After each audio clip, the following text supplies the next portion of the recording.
I know many people who think they're bad because they experience a lot of temptation. But today's gospel, which on this first Sunday of Lent is always about the temptations of Jesus in the desert, should be a good antidote to that kind of thinking. Hello, I'm Father James Kubicki of the Apostleship of Prayer with a little reflection about the temptations of Jesus. Most people don't think Jesus was really tempted, even though 3 of the 4 Gospels say that Satan tempted Jesus.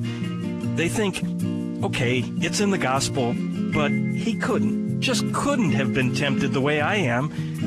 And yet, listen to what the letter to the Hebrews says about this. Quote, "For we do not have a high priest who is unable to sympathize with our weaknesses, but one who has similarly been tested in every way, yet without sin." Did you catch that?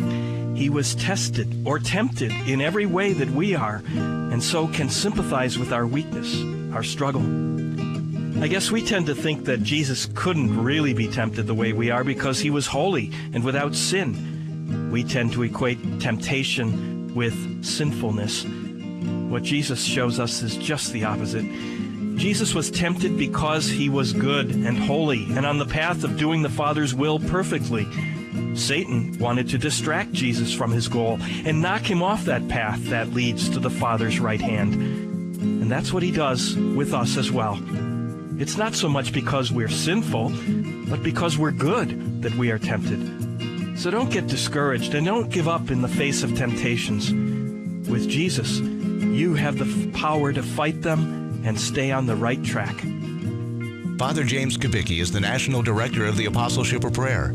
For prayer resources and to learn more about the Apostleship of Prayer, visit their website at apostleshipofprayer.org.